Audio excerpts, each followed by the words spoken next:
educação e tecnologia pra transformar. Inclusão, diálogo e equidade no ar, porque aprender é direito de todos sem exceção. Conhecimento que conecta. Boas-vindas a essa análise aprofundada. O material que temos sobre a mesa hoje é um conjunto de notas conceituais bastante instigante, intitulado 21-Paulo Freire. Um documento bem denso. Sim, bem denso. E a nossa missão neste mergulho de hoje é destrinchar esses conceitos e entender camada por camada o que realmente fundamenta essa metodologia educacional tão específica. Exato. Para estabelecer o nosso ponto de partida, o texto menciona logo de cara que o Paulo Freire foi o criador de uma metodologia focada na alfabetização de jovens e adultos. E parar para pensar sobre como a gente aprende, como o conhecimento é transmitido e como a educação tem o poder de moldar a própria estrutura da sociedade. É a base de tudo, né? Com certeza.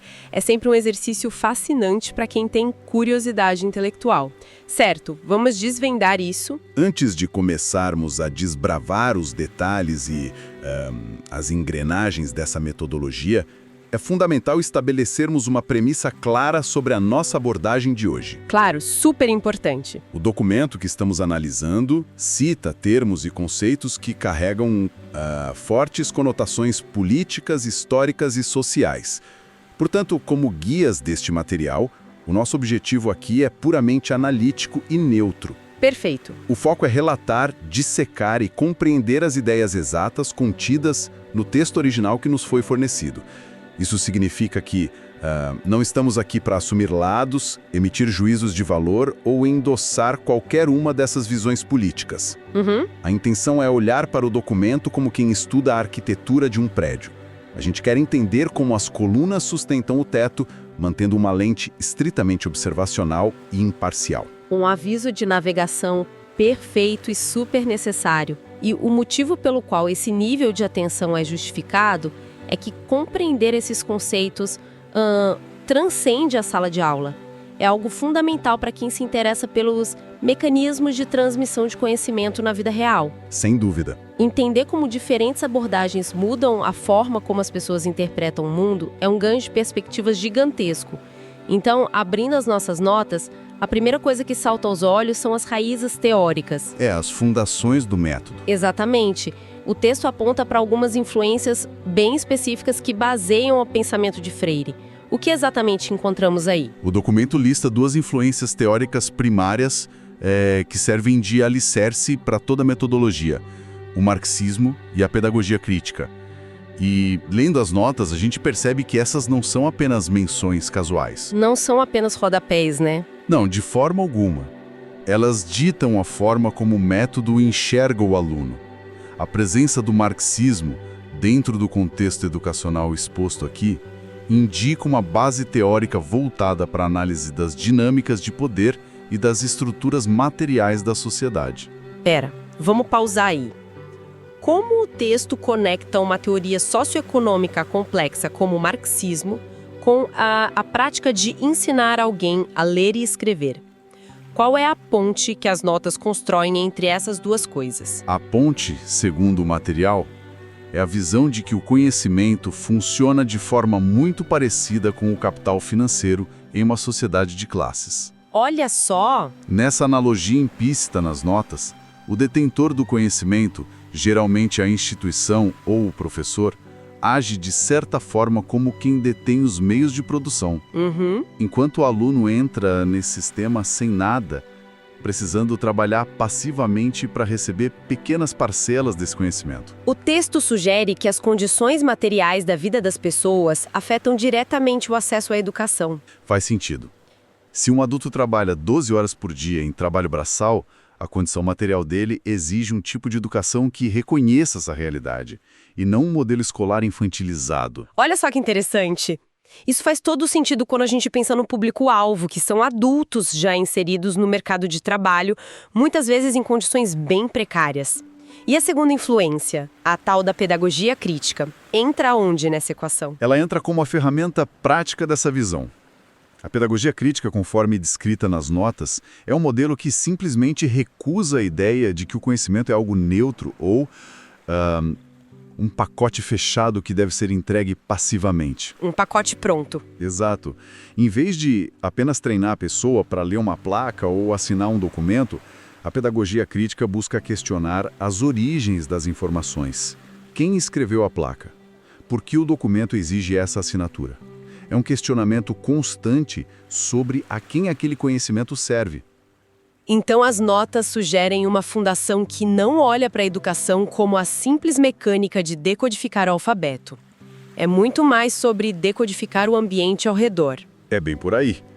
E isso levanta uma questão importante. O texto agrupa essas influências, o marxismo e a pedagogia crítica, sob um guarda-chuva que ele chama de tendência libertadora. Tendência libertadora? Essa expressão é, de fato, a espinha dorsal metodológica do material.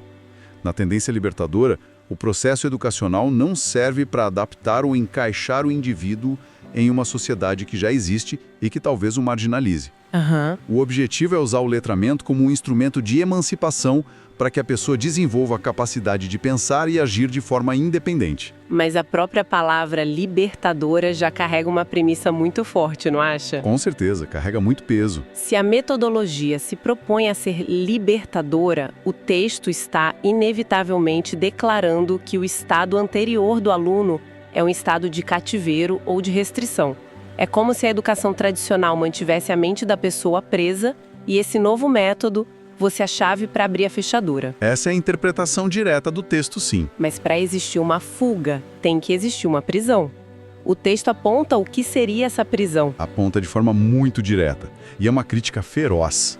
O material usa grande parte do seu espaço para desconstruir um modelo anterior. Aqui é onde a coisa fica realmente interessante. O texto apresenta uma crítica que parece ser o coração de tudo isso. Ele fala muito sobre uma tal de educação bancária. O que exatamente as notas querem dizer com isso? A educação bancária é um conceito que funciona como grande antagonista, o vilão metodológico dentro dessas notas. A escolha da palavra bancária é uma metáfora brilhante e literal para o sistema financeiro. Literal como um banco mesmo. Um banco mesmo. Desse modelo tradicional que Freire critica, o conhecimento é tratado como uma moeda. O educador é o gerente do banco, o cara que tem os recursos. E o estudante? O estudante é visto com um cofre completamente vazio. Uma conta bancária inativa esperando por depósitos. O papel de quem ensina, nessa visão, é puramente fazer transferências de informações para dentro da cabeça do aluno. Ou seja, uma dinâmica de mão única. O professor chega, despeja o conteúdo no cofre e a única função do aluno é guardar aquilo com segurança e no dia da prova, que seria a auditoria desse banco, devolver o saldo exato para o professor. A analogia é exatamente essa. É um modelo de passividade extrema. Totalmente passivo. Na educação bancária, segundo as notas, a vivência de quem está aprendendo não tem valor de mercado. Não importa se o aluno adulto é um pedreiro super experiente ou uma mãe de família que gerencia o orçamento de uma casa inteira com pouquíssimo dinheiro. A experiência de vida deles é anulada. Na sala de aula bancária, essa bagagem é zerada. O aluno é apenas um receptáculo silencioso para o saber oficial. Mas, Anne, me permita fazer o papel de advogada do diabo por um momento?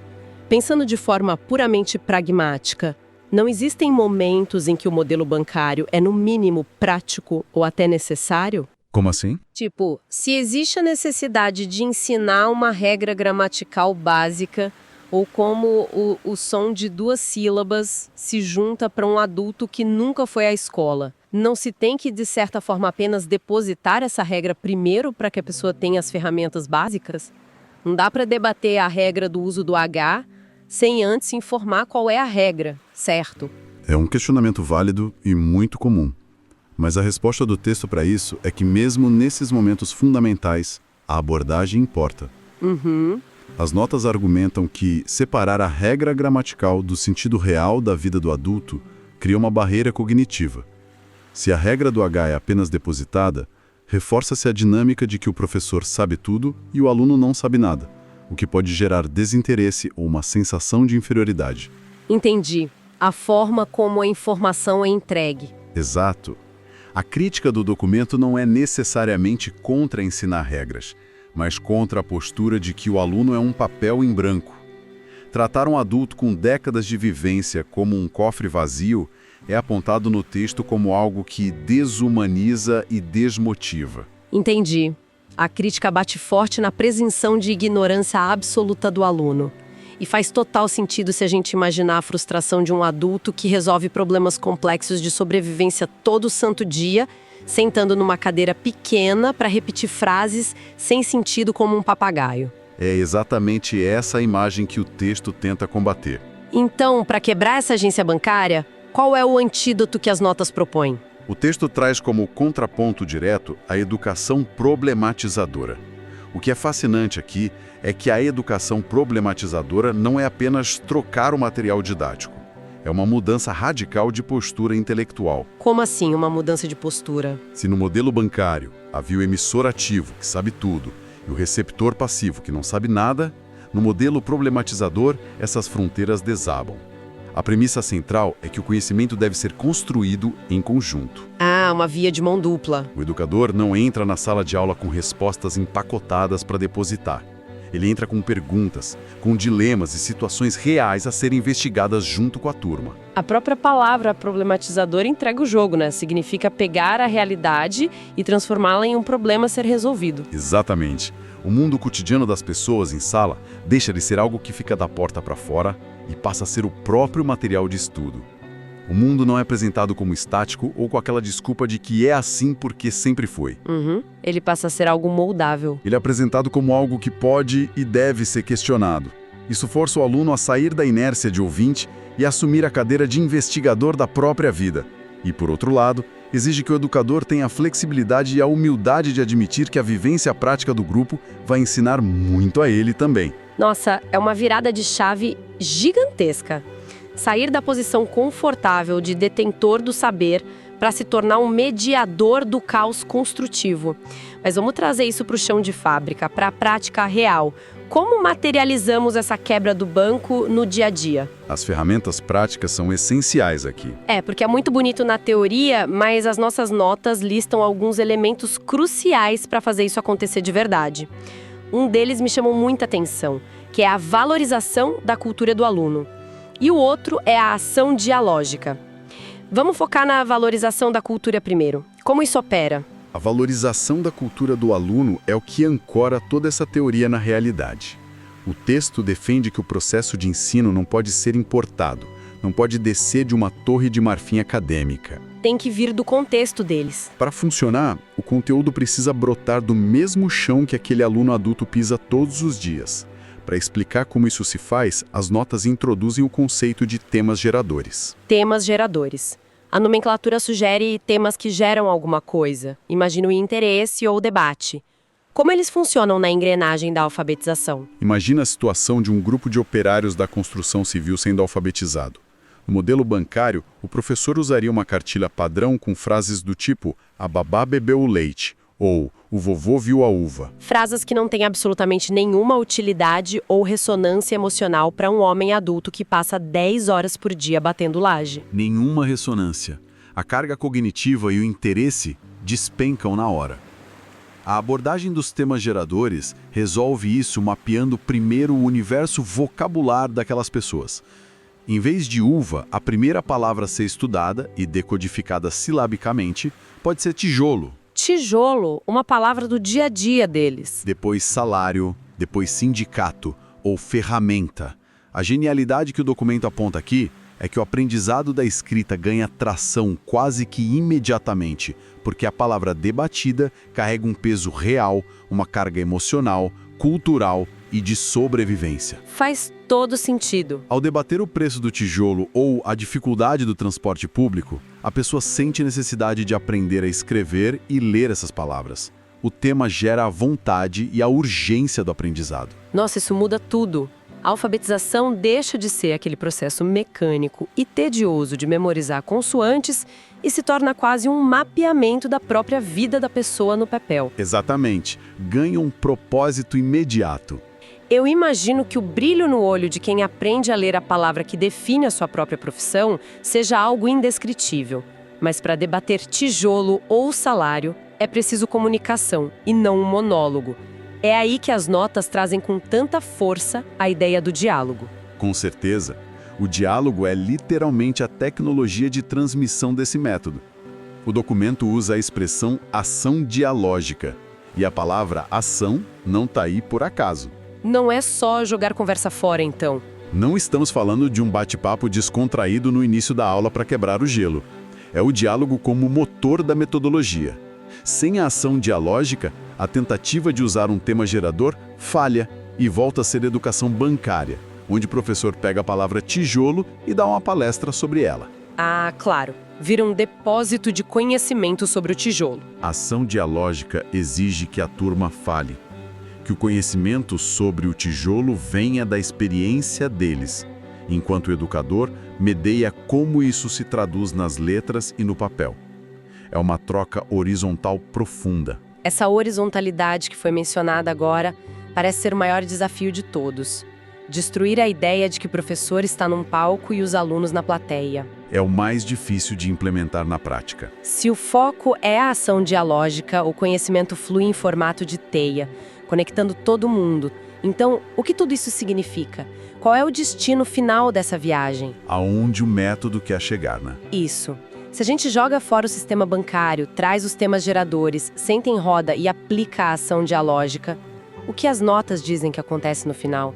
Qual é o objetivo supremo de todo esse esforço? O material culmina em dois conceitos interdependentes que representam o alvo final de Freire: a conscientização e a transformação social. Conscientização e transformação social. Vamos olhar para a conscientização primeiro. No contexto geral, estar consciente é apenas saber que algo existe. Mas no vocabulário dessa tendência libertadora, a conscientização é um despertar sociopolítico agudo. Um despertar. É o momento em que a pessoa não apenas aprende a ler mecanicamente, mas percebe claramente o seu lugar no mundo e as engrenagens que influenciam a sua condição de vida. Trazendo um exemplo prático para ver se eu acompanhei bem a linha de raciocínio. Seria quando o aluno consegue finalmente juntar as letras da palavra poço ou água, a pessoa lê a palavra perfeitamente. Certo. Mas a conscientização ocorre quando quem está aprendendo olha para essa palavra lida no quadro e pergunta em voz alta: peraí, por que no bairro nobre da cidade a água sai da torneira tratada e aqui no nosso bairro a gente tem que cavar um poço e carregar balde? Seria isso, a leitura da palavra puxando a leitura do mundo. É o exemplo perfeito para ilustrar o texto. O letramento deixa de ser a meta final e passa a ser apenas a lente inicial. A pessoa adquire a visão das palavras para ganhar clareza sobre o cenário ao redor. Ela entende não só como assinar o próprio nome, mas reflete sobre o porquê de ter passado 40 anos sendo excluída dos espaços por não conseguir fazer isso. Nossa, é muito profundo. E se conectarmos isso ao quadro geral, a conscientização é apenas o estopim para a segunda meta final citada no documento, que é a transformação social. Porque uma vez que se enxerga a engrenagem e se entende que ela é injusta com o seu bairro, é impossível desver. A consequência natural de se sentir desconfortável com uma realidade lida de forma crítica é querer agir sobre ela. Precisamente. De acordo com o texto, a educação ganha o seu propósito máximo aí. O objetivo de ler criticamente a realidade através de temas geradores e da ação dialógica é equipar as pessoas com a capacidade de interferir nessa mesma realidade. Mudar o entorno. A transformação social nas notas significa que o processo educacional foi bem sucedido, não se o adulto conseguiu um diploma para se conformar ao sistema, mas se ele se tornou alguém capaz de questionar, organizar e melhorar a estrutura à sua volta. A educação problematizadora, no fim das contas, busca formar agentes ativos e não meros espectadores da própria história. Que arco fascinante nós percorremos hoje com essas notas conceituais. É realmente denso, mas muito revelador. Nós começamos desenterrando as raízes do documento, passando pelo marxismo e pela pedagogia crítica, entendendo como essas visões formam a base da tendência libertadora. Sim, a base teórica completa. Vimos a metáfora genial, porém bem ácida, da educação bancária, onde criticamos duramente o modelo do aluno como um cofre passivo esperando depósitos. Em contrapartida, mergulhamos na educação problematizadora, onde o mundo inteiro vira uma grande pergunta. Uma investigação constante. E na prática, vimos como a valorização da cultura se materializa nos temas geradores. O exemplo da palavra tijolo ilustrou isso perfeitamente. Tudo operado pelo motor da ação dialógica. E o grande clímax, o destino final, é alcançar aquela conscientização crítica que inevitavelmente empurra as pessoas para a transformação social. É um jeito completamente diferente, quase subversivo de enxergar o que acontece quando alguém aprende a ler. É de fato uma arquitetura de pensamento que exige muito mais energia, engajamento e coragem de todas as partes envolvidas do que o ensino tradicional. E para encerrarmos a nossa exploração de hoje, deixo uma provocação final, algo para levar a discussão para além do papel. Vamos lá. Considerando que a educação, sobre essa ótica que analisamos, exige a valorização extrema do universo do aluno e o questionamento constante das normas para gerar transformação, como as estruturas contemporâneas sobreviveriam a essa régua? Boa pergunta. Pense nas instituições de ensino super padronizadas de hoje, ou, mais ainda, naqueles modelos de treinamento corporativo empacotados que muitos adultos enfrentam nas empresas. Será que esses ambientes corporativos e educacionais estão genuinamente promovendo a conscientização através do diálogo aberto? Ou estamos apenas criando versões digitais e modernas de sofisticadas agências de educação bancária? Fica a reflexão. Uma provocação excelente que com certeza vai ficar ecoando na cabeça de quem nos acompanhou. Fica impossível olhar para um treinamento padronizado do mesmo jeito depois dessa. Agradeço imensamente a companhia de quem esteve conosco até aqui neste mergulho analítico de hoje. Continuem questionando o que parece óbvio, continuem buscando novas perspectivas nas entrelinhas e até a próxima análise aprofundada.